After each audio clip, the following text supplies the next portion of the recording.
Vamos lá, para você que não conhece, me chamo Vinícius, e para você que já me conhece, bem-vindo ao canal Vintas Exatas. Hoje é a parte 2 de um vídeo de revisão de trabalho de energia, não só para a FUVEST, mas para todos os vestibulares, porque não existe prova de física que não tenha pelo menos uma questão de energia. Então eu vou tentar fazer um apanhão geral de tudo nessa sequência de vídeos.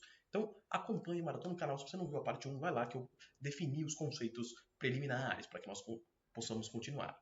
No vídeo 1 eu falei o que era trabalho, a definição, que o trabalho de uma força ao longo de um deslocamento é quanto de energia de movimento, energia cinética que essa força transferiu para o corpo ao longo desse deslocamento. Agora a gente vai descobrir o quanto, a gente vai ter fórmulas, expressões que nos permitam calcular. A primeira fórmula que nós vamos ver é para forças constantes. O que eu quero dizer com força constante? Não é constante meia boca não é só o valor constante, não é só que a força vale 20 newtons para sempre. Ela tem que, além de valer 20 newtons para sempre, apontar para o mesmo lugar para sempre. Lembra que a força de desenho é com um vetorzinho, uma setinha, que ela aponta para onde as coisas vão. Por exemplo, se eu empurrar algo para cá, é totalmente diferente de empurrar algo com a mesma força para lá, não é verdade? Então, não importa só o valor da força, importa para onde ela aponta. Então, vamos lá. Pegamos aqui uma trajetória qualquer, sinuosa, e tem um corpo aqui que estava inicialmente na esquerda e ele caminhou ao longo dessa trajetória e foi parar na direita. Ou seja, ele fez esse deslocamento. Belezinha. E tem inúmeras forças atuando nesse corpo, nesse momento, para ele poder fazer essa trajetória estranha. Mas aí o seu examinador pega uma em específico e quer que você calcule o trabalho dessa força em específico. Por exemplo, essa força F, que é uma força constante, não é constante meia boca, é constante perfeitamente, vetorialmente constante. Ela vale F para sempre e aponta para o mesmo lugar para sempre, tanto inicialmente quanto no final aponta F. Agora, é o pulo do gato. Lembra, tá até aqui na esquerda, de deslocamento vetorial? Não importa qual é o formato da trajetória. O deslocamento vetorial você pega o início e liga com uma seta até o fim. O tamanho desta seta, desse vetor, é o valor do deslocamento, belezinha? Então, vamos lá. De novo, o que eu acabei de dizer, uma força F, para valer a fórmula que nós vamos mostrar agora, é uma força que tem que ser vetorialmente constante, ou seja, tem que ter o seu valor constante, o seu módulo ou intensidade, sinônimos. Tem que ter a sua direção e sentido constante. Você lembra qual que é a diferença de direção e sentido? Direção é, por exemplo, direção vertical, direção horizontal. E uma direção tem dois possíveis sentidos. Por exemplo, na horizontal pode apontar para a direita ou apontar para a esquerda. Na direção vertical pode apontar para cima ou apontar para baixo, ou seja, no sentido para cima ou no sentido para baixo. A direção horizontal pode ser no sentido para a direita ou no sentido para a esquerda. Não pode confundir esses termos. Então, vamos lá. E você se lembra qual que era a fórmula? Isso aqui é só uma revisão, vou fazer um apanhadão geral, vou ficar fazendo nenhuma dedução. Então, a fórmula dizia que o quê? O tanto de energia que a força vai transferir para este corpo para que ele possa se deslocar é quanto? Se aumentar a força, aumenta a energia, então tem que ter força. Se deslocar mais, significa que transferiu mais energia para poder se deslocar, então tem que ter deslocamento. Só que tem um outro fator que não é muito intuitivo, que é o cosseno do ângulo. Você fala, gente, mas que ângulo? Não tô vendo ângulo nenhum aqui. Então, que ângulo que é? Tá vendo que tem a ponta das setas e tem as bundinhas aqui. Tá vendo que tá grudado a bundinha da seta laranja com a bundinha da seta amarela, ou seja, a bundinha do vetor deslocamento com a bundinha do vetor força. Você vai ver o ângulo que forma entre as bundinhas. Esse é o ângulo θ. O exercício te dá, só olhar na questão, se é 30 graus, 60, 45, etc, etc, etc.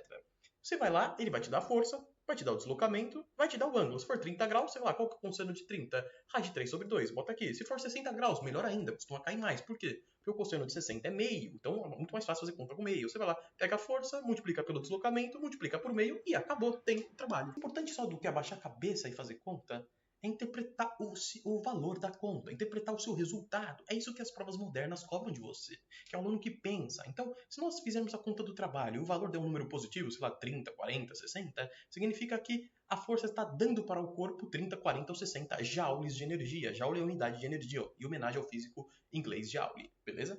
Agora, se nós calcularmos o trabalho e der negativo, sei lá, menos 10, menos 20, menos 30, significa que a força está tirando energia de movimento do corpo, energia cinética, tá tirando 10, tirando 20 ou tirando 30. Por exemplo, os atritos num carro com freio. Você vai lá, pisa no freio, o carro estava se deslocando, ele vai começar a frear. Parar. Eu estou retirando energia de movimento. A força de atrito está retirando essa energia. O trabalho seria negativo nesse caso. Belezinha? Então, vamos lá. Os tipos de trabalho. Quando o trabalho é positivo, nós iremos chamar de trabalho motor. Presta atenção na nomenclatura, na metalinguagem. E é o que eu acabei de falar. É quando o corpo recebe energia da força. A força transferiu energia para o corpo. Belezinha? É, por exemplo, este caso aqui.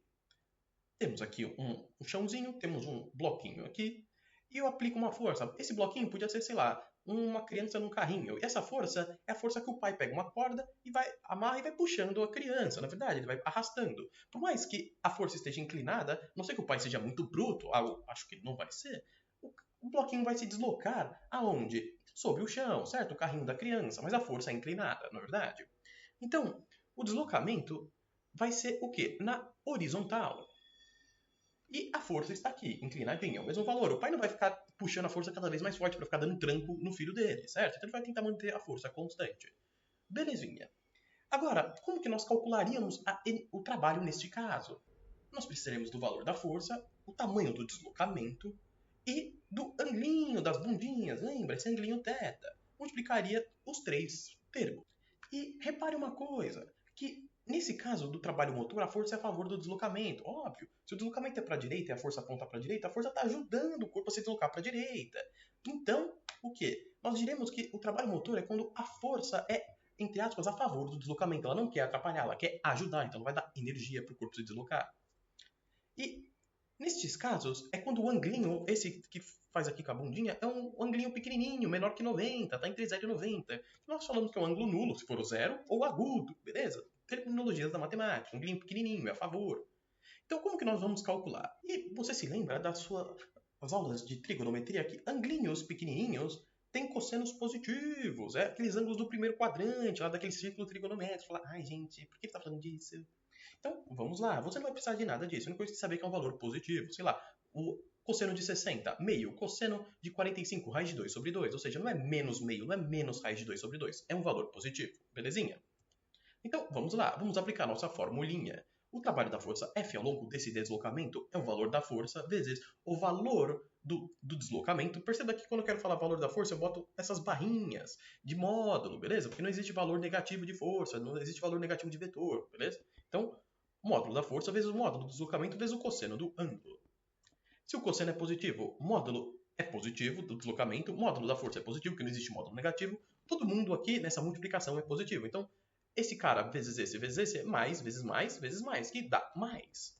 Então, o nosso trabalho resulta num número positivo. Significa que, de verdade, é um caso desse de trabalho motor. A força F, ela está transferindo energia para o corpo. Belezinha? Agora, vou te dar o pulo do gato. O caso que mais cai. É quando não só a força F é um anglinho pequenininho, quando essa força F ela aponta para o mesmo lugar que o deslocamento. Em outras palavras, a força F e o deslocamento têm a mesma orientação. Se o deslocamento é para lá, a força F também vai ser para lá. Tô meio torto, né? Se o deslocamento é para cima, a força F é para cima. Estou olhando esses casos. Se o deslocamento é para lá, a força F também é para lá. Estamos olhando esses casos. Então, repara aqui. Temos o nosso chãozinho, nosso corpinho aqui. Ele vai se deslocar aqui na horizontal e a nossa força F coincide também em ser na horizontal. Esse é o caso que mais cai. Tanto o vetor deslocamento quanto o vetor força apontam para o mesmo lugar. O que vai acontecer? Repara, do desenho de cima para o desenho de baixo é como se eu pegasse a força e fechasse ela e abaixasse ela aqui. É como se eu pegasse o ângulo e diminuísse até zero. Fechou o ângulo. Se eu fosse para lá, abriria o ângulo. Fechando para cá, fechou o ângulo até zero. Então, nesse caso, o nosso ângulo é zero. E o cosseno de zero, você sabe que vale quanto? Vale 1. Então você jogaria aqui na fórmula. Trabalho, força vezes deslocamento vezes o cosseno do ângulo. No caso, o cosseno do ângulo é zero. E cosseno de zero vale 1.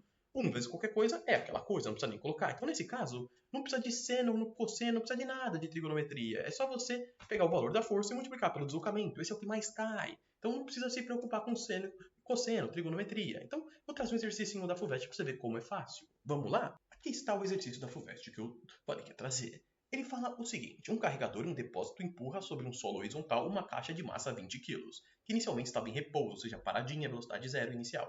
Para colocar a caixa em movimento é necessária uma força horizontal de intensidade 30 newtons.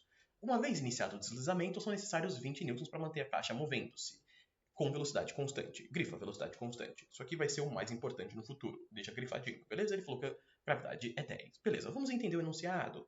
Quem já fez mudança entende isso aqui super fácil. Você vai lá empurrar um móvel. É muito mais difícil tirar o móvel que está parado para ele começar a se mover. Você tem que fazer uma força muito maior, mas depois que ele já está se movendo, você não precisa mais daquele tanto de esforço. É muito mais fácil fazer com que ele continue se movendo. Ou seja, inicialmente, para tirar do repouso, precisa de uma força de 30 newtons. Mas depois que já está se movendo, você precisa de uma força de 20. Você não precisa se esforçar tanto, belezinha? Isso tem a ver com o conceito de atrito. Então, olha a letra A. Determine os coeficientes de atrito, sabia, óbvio. Coeficiente de atrito estático e cinético entre a caixa e o solo. Atrito estático é a resistência que o chão faz, o contato do chão com o seu móvel, quando você está empurrando, no caso dele a caixa, enquanto está parado. É o quanto que você tem que vencer esse atrito para fazer se mover. O atrito cinético é já cinético, de cine, de se movimento. Às vezes aparece atrito dinâmico, mas esse nome dinâmico é mais antigo. Atrito cinético e dinâmico é a mesma coisa. Quando já está se movendo, aquele atritando no chão, certo? Não é tão difícil, como fala, esse atrito não é tão poderoso quanto o atrito de quando está parado, para vencer e começar o movimento, belezinha? Então, vamos lá. Ele pergunta na letra A, determina os coeficientes de atrito estático e cinético do solo. Perceba que não é uma questão de energia, letra A. Letra B, determina o trabalho realizado pelo carregador para arrastar a caixa por 5 metros. Ou seja, a letra B é a matéria de hoje, que ele falou que o deslocamento é 5 metros, a gente quer o trabalho. A gente vai ver que é a letra mais fácil, porque a matéria de hoje é muito fácil. A letra A é a mais difícil, você vai ver que vai dar um trabalhinho, porque é de dinâmica. As questões de energia são muito mais fáceis que a dinâmica, de modo geral, claro. E a letra C, qual seria o trabalho realizado pelo carregador se a força horizontal aplicada inicialmente fosse de 20 newtons? Belezinha. Então, vamos lá. Vamos entender a situação da questão, fazer um desenhinho. Então, a letra A, nós temos o quê? Temos um chãozinho, temos o nosso bloquinho, certo? E ele vai ser deslocado lá para a direita, belezinha? Aqui está o deslocamento, ΔR. Agora, a força, ele disse que o deslocamento é horizontal, e se você ler o texto, ele diz que a força também é horizontal. Se tem gravidade, tem força-peso, sempre vertical para baixo. Aqui, o peso da caixa, beleza? Se tem apoio, tem normal. Se não existisse o apoio, o chão, o corpo cairia. Então, o chão está fazendo uma força para cima, para o corpo não cair para baixo. O peso quer puxar para baixo, a força do chão do apoio vai para cima e ela se cancela e fica paradinho. Então, a força do apoio a gente chama de normal, belezinha? E agora, temos a força F horizontal, que o cara disse também, que está fazendo com que quando o carregador empurra a caixa para lá, certo? Essa é a nossa forcinha F. E temos o atrito com o chão. O atrito é sempre contrário ao escorregamento. Perceba que eu não falei contrário ao movimento, eu falei contrário ao escorregamento. A caixa quer escorregar para a direita, então o atrito tem que ser para a esquerda, porque ele quer impedir que esse escorregamento aconteça. Belezinha? Então temos uma força de atrito FAT para a esquerda, que é o atrito da caixa com o chão. Agora, vamos lá. Você concorda que o atrito ele quer impedir que você mova a caixa, o atrito estático, certo? Se você aplicar uma força de 10, ele vai devolver uma força de 10 contrária. Aplica 10 para lá, ele devolve 10 para cancelar sua força e continuar parado. Se aplicar uma de 20, ele vai devolver uma de 20 para cancelar. Se aplicar uma de 30, ele vai devolver uma de 30 e cancelar. Mas vai chegar um momento que você vai vencer o atrito. Você é uma pessoa forte, você é uma danoninha, um matinal. Você irá empurrar a caixa, o atrito não vai mais aguentar devolver a sua força. E aí você vai vencê-lo. Ou seja, o valor da força que vence o atrito ele disse para nós que vale 30 newtons. É necessário uma força horizontal de intensidade de 30 newtons para botar a caixa em movimento. Ou seja, o máximo que o atrito estático aguenta é 30 newtons. Se você aplicar uma força de 30 ou maior que 30, você vence o atrito e a caixa já começa a se movimentar. Então, o valor do atrito estático máximo, o máximo que ele consegue oferecer de resistência para você é 30 newtons. Então, FAT estático máximo é 30 newtons. Perceba que interpretar o enunciado é super importante. E você sabia que a força de atrito estático máximo tem fórmula, que vale μ estático vezes a normal. μ estático é o coeficiente de atrito estático, que é uma das perguntas da letra A. Então, repara, nós sabemos que o FAT estático vale 30, substituindo FAT estático por 30. Então, 30 igual a μ estático vezes normal. Agora, passe a normal dividindo 30 para o outro lado. Normal está multiplicando, passa para o outro lado o quê? Dividindo.